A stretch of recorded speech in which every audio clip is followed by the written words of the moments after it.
Hey guys, it's Finn here from Complete Body Approach, and today I'm going to be talking to you a little bit about breath and some of the things that I look for when I'm working with clients with regarding to the breathing. So first of all, I am just talking a little bit more about breath and why it's so important. If you do yoga or follow a lot of yoga breaths, like they talk all about like breathing in through all of the different movements and the poses, and like how that helps center ourselves and like gets everything working in tune. Whereas when people are suffering from anxiety or stress, we also use breathing techniques to help calm ourselves down. I know some people as well, like whenever like you feel like you're like you can't fall asleep, by working on simple breathing exercises, you can start working calming your whole body down and allowing yourself to drift off into a deeper sleep.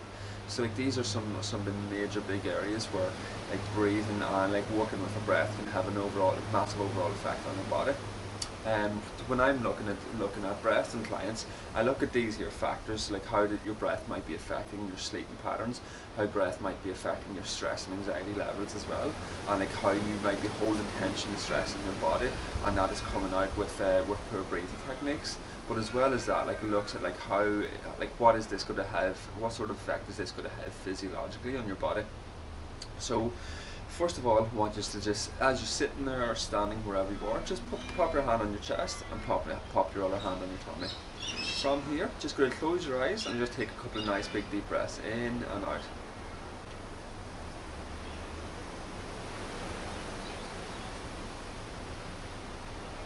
Okay, so with that, where did you breathe? Where did you feel that breath going into? When you closed your eyes and took that first inhalation, did your chest rise up and your top hand rise, or was it all through your tummy? So like 9 times out of 10, actually when we take a deep breath in, our chest rises up and falls down. So big deep breath in, breathing out.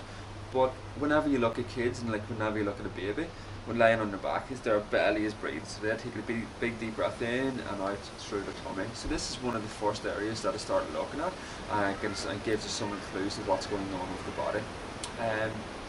If you're breathing, when you take a big deep breath in, you're breathing a lot through your chest and you struggle and you can't bring that into your tummy, that's going to put a lot of stress and tension through different parts of your body.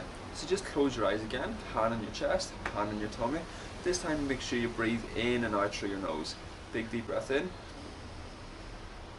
Try to see, can you really sink that into your tummy and out. Big deep breath in again and out. How did you go this time? Was it still breathing through here, or could you start filtering that down in towards your tummy and directing where you were bringing that breath? So from this here, if you still struggle with that and you breathe all through your chest, look at the anatomy, look at everything that the body is made up to do, how this is going to have an effect. Your diaphragm is a big muscle, comes from underneath your sternum, underneath your ribs, comes the whole way down through here, and like it just comes underneath the rib cage, and that's your breathing muscle. So when you breathe into your tummy, like that is expanded because your diaphragm is pulling down. When that pulls down, that expands out through your tummy. That's going to cause a vacuum in your lungs, which is going to start expanding and filling up the whole lungs, and that's where you're going to get big inhalation of oxygen in and clearing off that carbon dioxide. Whereas if you're just breathing through your chest, you're not allowing your diaphragm to expand, you're not allowing your lungs to fully expand, so then you're not getting that full inhalation in and the full like oxygen exchange going on through your lungs. Fun fact, like when you breathe through your chest and compared to your lungs, or compared to your diaphragm, there's 1/3 of your alveoli, which are the little sacs that has the oxygen exchange, are in the top third. The rest of them are down in the bottom, where like most of the oxygen exchange is in the bottom of the lungs. So if you're only breathing in through your chest, you're only allowing your body to exchange some of the oxygen and carbon dioxide and waste products. Whereas if you're breathing down wholly into your lungs, you're going to get a lot more of that exchange, which is going to have a lot more like benefits to your overall health.